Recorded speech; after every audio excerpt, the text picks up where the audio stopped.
is coming up here. They're getting another $5 million for the LEAP program. So we'll talk with Mary and find out, do they need more than that? Where's this money going to? But more importantly, when the hell are we going to start tourism up again? So, I know she doesn't know if I said, she's like, well, you're going to ask me that. Hi, Mary. Good morning.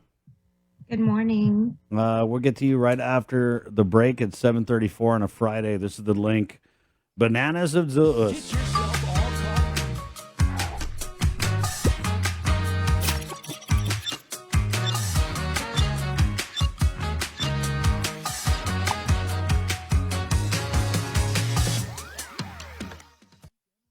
It's deep diving into what's making news, listening to your feedback, and getting you the answers you deserve. Plus, remembering to laugh a little too. Join me, Chris Barnett, on The Link, live streaming video on the KUAM News Facebook page and YouTube channel, and broadcast live on The Breeze, 93.9 FM, KUAM.com, and the KUAM News app. Miss The Link, miss a lot, so don't miss it. The Link is presented by IT&D, Calvo Enterprises Inc., Jack in the Box, and Pacific Points. Watch Mariana's artists, activists, and visionaries and their quest to protect, preserve, and promote Archimoto culture on the Culture Club, a weekly feature on KUAM News digital platform and the KUAM News Weekend Edition. Brought to you by Honda, the freshest bottled water made in Guam.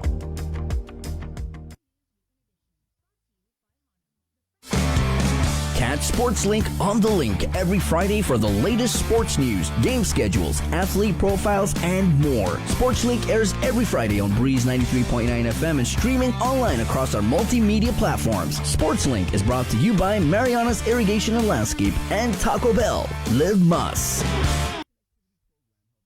It's Feed Me Fridays on The Link. Good eats, good company, and beyond good chow with Team KUAM checking out Guam's most tantalizing, tempting menu items. Every Friday on The Link, listen on Breeze 93.9 FM or stream online. Brought to you by King's Restaurants, Ruby Tuesday Guam, and Devondale. Real milk from free grazing cows. Uno Mixed. We're mixing it up on the last Thursday of every month with a look at lifestyle, entertainment, food, and so much more on the stations, networks, and digital platforms of KUAM Communications. Uno Mixed is presented to you by Docomo Pacific, Better Together, and Pepsi. That's what I like. Let us know what's up on our KOM News WhatsApp tip line at 671-727-0094. Share information about what's happening in your town, on Guam or the Sinamai, and what you want us to know. Reach us on WhatsApp at 671-727-0094.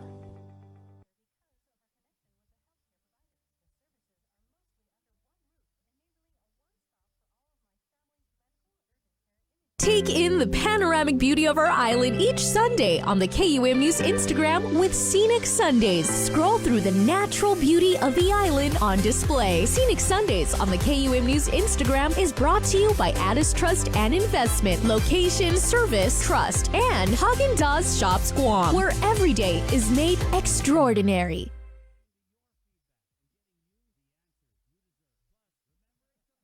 Watch Mariana's artists, activists, and visionaries and their quest to protect, preserve, and promote Archimoto culture on the Culture Club, a weekly feature on KUAM News digital platform and the KUAM News Weekend Edition. Brought to you by Honda, the freshest bottled water made in Guam.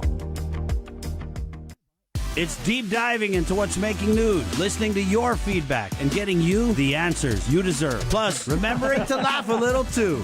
Join me, Chris Barnett, on The Link, live streaming video on the KUAM News Facebook page and YouTube channel, and broadcast live on The Breeze, 93.9 FM, KUAM.com, and the KUAM News app. Miss The Link, miss a lot, so don't miss it. The Link is presented by IT&D, Calvo Enterprises Inc., Jack in the Box, and Pacific Points.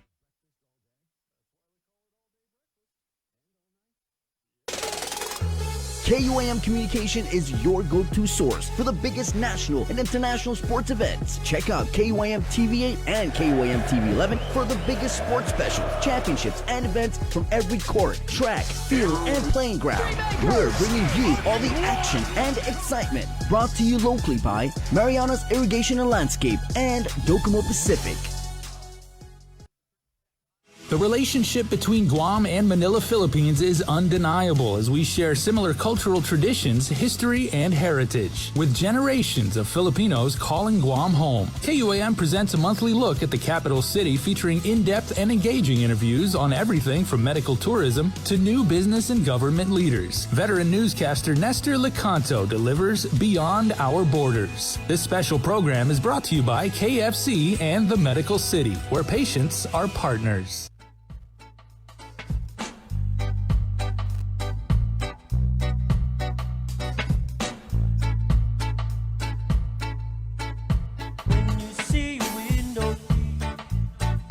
Fight for peace and unity, do you ignore it? Or do you explore it? And spread one love all around the globe. Hey, it's hard to bear it. Bear the fact that everyone knows the truth about our leaders who bribe and lie to recruit more troops. So who is the boss man of this system? Who's the boss of this system that puts guns? Good morning. 740 right here on the link.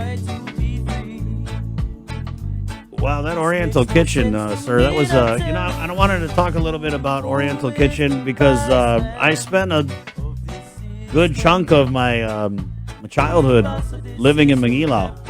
And Oriental Kitchen, I want to say 40 years or something they've been around. And we used to just eat Oriental Kitchen like all the time, right? And it was when the old man was the one that was in there. And we used to always make the joke because he had that accent. He was like, one Choi, two Choi. And then we always used to say his name's Mr. Choi because it's one Choi, two Choi. But I mean, just there's so many iconic things about Oriental Kitchen. And if you aren't if you've never eaten there, then you kind of missed out. And, but from their fried chicken to the chopsteak, right? The chopsteak's really good. But I always remember the salad. So they had two choices of salads. They had the potato salad, right, which was kind of a little sweet, and it was more of like a mashed potato salad, where it wasn't like chunky potatoes like how our Chamorro potato salad we're used to. It was more like they mashed it up, and it was kind of sweet. I think there might have been some relish in there. And then they had the kimchi noodles, which my mom loved the kimchi noodles. I remember she used to make me walk from our apartment in Mangilao over to Oriental Kitchen just to get her the kimchi noodles, right? And I'll never forget, it's just the sound of my childhood is when they go in that big vat of kimchi noodle with that spoon, and it's like that kind of wet sound. It just kind of stuck with me. So I have so many memories of Oriental Kitchen, right? Just from growing up. And, more recently in the pandemic, they were doing a pickup only, and so you would have to drive around the building, and they had the little, it almost reminded me of the offertory in Mass, right? Because they had this stick with a basket at the end, and when you went to go pay for your meal, they would stick this stick out with this basket to get your money. And so, Oriental Kitchen, and then also have a lot of memories of, I don't know if you guys remember Mangilao Retail Store. You guys remember Mangilao Retail Store? It was run by these two brothers, and they both like lifted weights, and then one of them was like a super buff dude. But the building, I mean, it's still there, right? I think it's still there. And yeah, there was just those memories of that time when I grew up in Mangilao. And because I just wanted to talk about Oriental Kitchen because I was going around yesterday and like so many people were talking about this. And then when the news from the Ukraine came out, there was a meme that had come out, sir. Did you see this meme? Yeah, the meme was that to investigate the Ukraine if they bombed, if Russia bombed Oriental Kitchen. And then I saw something on Twitter. Someone had tweeted out, hey, did anyone check Everyday Chinese? What were they doing that night? So that's my little Oriental Kitchen thing, man. I don't want to say rest in peace because we're very resilient here in Guam, and I'm pretty sure that they're seeing the reaction to this news and maybe already kind of making plans. Yeah, there's that meme, Russia bombs Oriental Kitchen. It's too funny, guys. Too soon, maybe even. So hopefully they'll be able to pick themselves back up. And it's a great story, again, by Ty from the KUM News Team. 743, while we're on the subject of the Ukraine, Mary, good morning. Hi, good morning. Have you eaten at Oriental Kitchen? No, you know what? we grew up going to House of Chinpi, Yeah. like Sizzlers, Of course. places in Agania more Yeah, because yeah. we went to the cathedral for Right, mass. right, yeah. And so we gravitated a little bit more from there. Plus, my mom's family originated from Hagåtña, so we really stayed in that general area. You said it wrong though, Mary. Hagåtña? No. Wait. Sizzler. Oh, Sizzlers. You're supposed to whisper it like that, right? Sizzler. Oh. And let me guess, you went to Swanson's too, and you had the earthquake and all that, or is it Swenson's? Swenson's. Yeah. Yeah, that was only high school though. Yeah. Morning. Yeah, pretty much high school. But growing up eating, it was always Sizzlers and House of Chinpi Nice. in Hagåtña. Sweet. Mary, we kind of mentioned Ukraine a little bit, and so I wanted to start there. Is there going to be an impact or an effect with what's going on all the way over with the Russian invasion of Ukraine? How's that going to affect us, tourism, generally, security, all that stuff? Your reaction? Yeah, I think initially from what you see whenever anything happens with conflict around the world, people will start putting up threats of sanctions, border security patrols and things like that. And so how it won't directly affect Guam, but where the indirect effect will take place is really more with the sanctions and the cost of fuel, cost of shipping and commodities.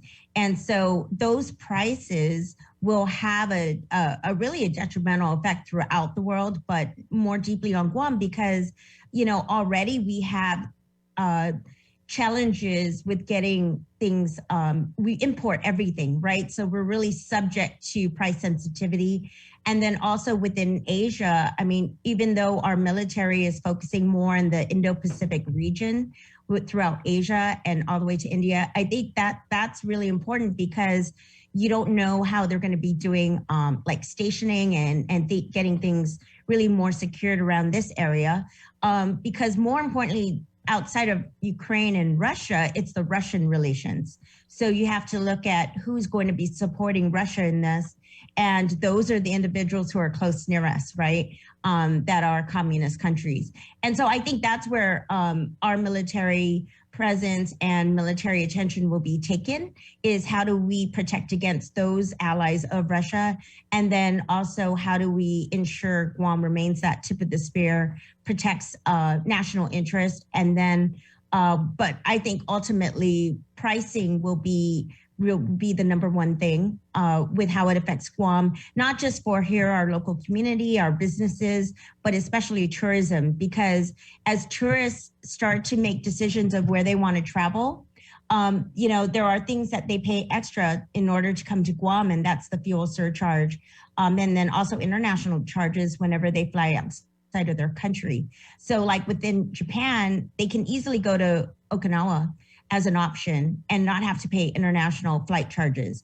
And so as soon as they get outside of Haneda Airport or outside of flying outside of Japan proper, they are subject to additional fare fees and fuel surcharges. So that will start increasing the price automatically for Guam. And I think that's where we have to be concerned because right now, what GVB and GHRA, what we've been talking about is trying to get airlines secured for us within the next couple of months so we can have a reopening of tourism. But these are harder discussions to have if there's a lot of price sensitivity, even with airlines, much less knowing how we're all going to be opening up after this pandemic is over. Yeah. And so that seems like a much longer, tougher road with a lot of more unknowns outside of the pandemic. So I think it only makes it a little bit more difficult. But we still have to have the conversations with these key source markets. Yeah. So where are we with those, Mary? Because I feel like we haven't really heard anything about any plan or, talent para Hinemlu, para tourism or anything like that. And GVB, I don't know what's going on. GVB had their board meeting yesterday. We had a recovery task force meeting last week. And I know that, it's been a while since those discussions have taken place outside of GVB. And so I think that industry stakeholders we're having a general managers meeting today with the hoteliers. Yesterday I had it with the restaurateurs, and we've already been meeting with government agencies where we have relationships with to start working on what is it going to take to possibly change the reopening guidelines, look at compliance, regulatory issues that businesses might have when they reopen. And so I'm starting to have those conversations because as much as GVB has, touted the fact that we will be ready to open, we need to make sure businesses have the support they need. And we've helped kind of pave that way to get them access to the government agencies who are going to be permitting them to reopen, right? Whether it's, sanitary permits to licensing, to certifications that employees need to have when they come back to work. Yeah. So it's a lot. There are a lot of operational issues that we have to address. While GVB is really looking at the markets and cleaning up the destination. And is that kind of like our posture right now is like, let's just fix ourselves so when the tourists are going to come, we look good and we're all right? Yeah, that's actually been GVB's stance this last year. But where GHRA is at, we've been focusing on the pandemic the last 2 years. And so we've decided to really refocus 2022. We've been assisting businesses throughout the last 2 years, but we want to assist businesses more directly, more specifically to what do the employees need to reopen and what does your business need to reopen? And that's why the LEAP program was extremely important. And I'm really, grateful for our this administration, Mel, Gita, David John as chair. They've continued to look at the number of applicants. And like the last time I came on with your show on KUAM, it was really important to identify how many applicants there are and what was estimated, right? And so right now we have 1,240 applicants. That is over 1,200 applicants. Last time I was on your show, we were already at 1,000 with only $50 million. And I gave some examples that if the average award was around 50,000, we needed so much more, right? And how much more did you say you needed? Because I felt like it was an amount more than 5 million.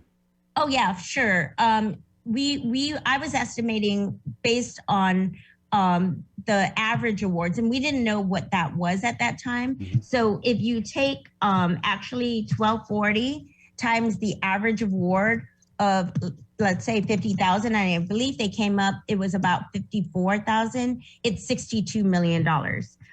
So we really need $7 more million. But if that average award increases 1,240, and I think the estimate I gave was $100,000, it's 124 million. And so I was saying that we needed another $74 million if the average award was 100,000.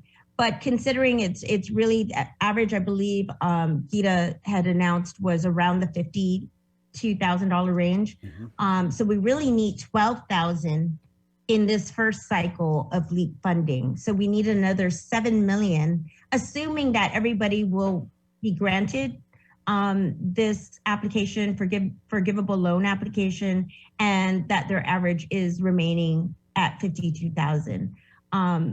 But the other conversation that I've been having now that they have given additional 5 million is, these monies, this $55 million was really based on last year's situation on the Delta variant, right? And the fact that we were nearing 2 years of being in this pandemic.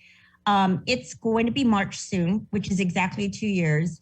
And with Omicron, and if we can continue to have delays with the reopening of tourism, I strongly feel that our industry stakeholders are going to need a second round because, there's only so much they can accomplish with local residents, military communities to generate income here on island and increase spend. And so there's a cap on how much can be spent on Guam without people coming here through tourism or more military exercises. So these businesses are going to need another round if we continue to have delays with reopening of tourism. And so that's my ask. The deadline is, first and foremost, we need to exhaust this program. The deadline is still March 31st to apply via the GHRA website at investguam.com. So please, if you have not applied yet, please go to investguam.com, because the last time I was on your show, that plea out to businesses is we need to demonstrate need. And so showing that already 1240, over 1,200 businesses have applied. I know that there are more businesses who have not applied as of yet because they think they're not going to qualify. Right. And it's important just to try. This is a forgivable loan program, just like PPP.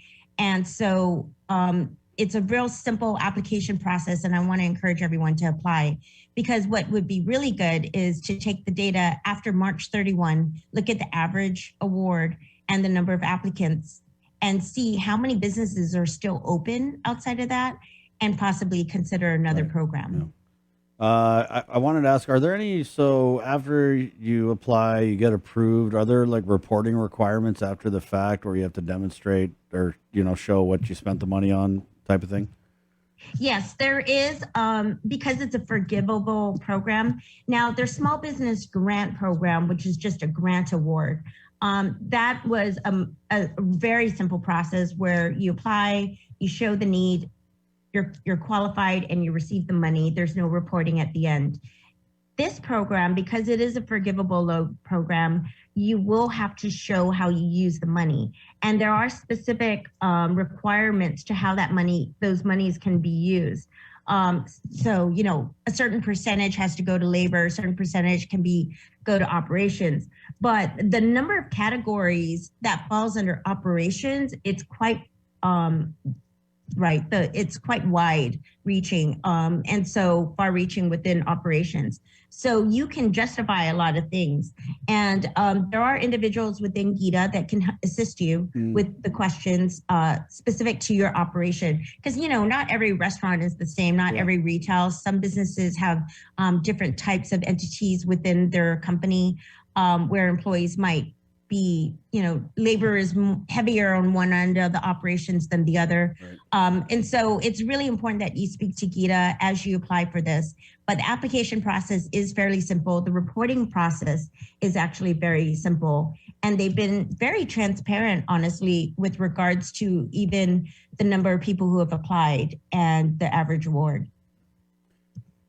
Wow. So the website again, Mary? It is investguam.com/leap. Right, and we're getting $5 million, but it already sounds like you're anticipating having to ask for another round of this program after it ends in March, right? If not another round, because I believe that this administration already, they've already awarded $5 million more, right? 10% more. I think it's important to see out of the people who have received the award, the forgivable loan, if there's been further disruption. So maybe it's a second program that's, that basically leaps off of this program. I see.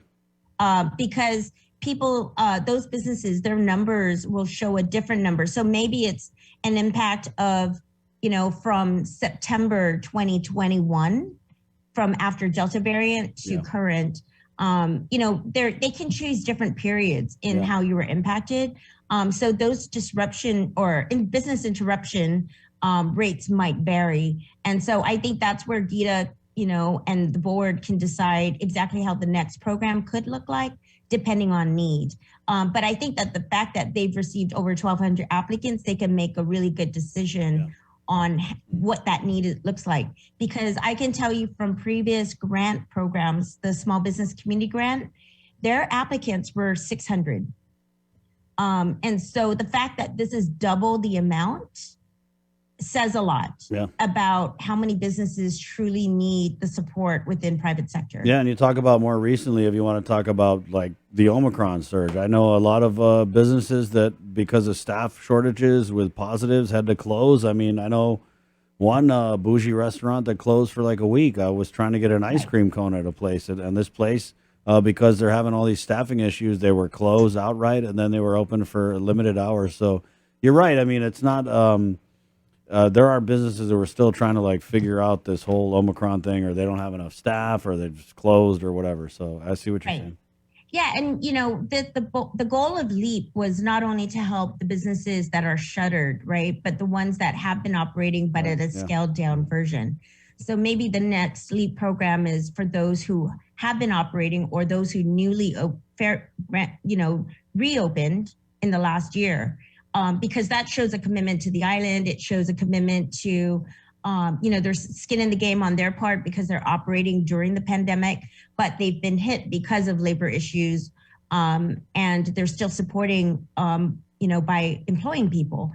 So I think that shows really good faith on everybody's part, goodwill. And so maybe the government should recognize the businesses have remained open throughout the pandemic and continue to employ those who want to work. Mary, before we let you go, have you heard anything about lifting of restrictions for the unvaccinated? Whether it's unvaccinated or vaccinated, GHRA continues to push in lowering restrictions. CDC has changed some of that over the last 5 months. And so we need to make sure that we still are able to I know it's a fluid process, and I know that, Guam has different factors involved in the fact that we definitely have our own challenges. And then, this administration and public health has certainly chosen to be a lot more conservative about things. But as our numbers of vaccination rate has increased and a lot of markets are reopening, Japan changed their quarantine requirements and access requirements. Philippines did it, Hawaii as well, Saipan.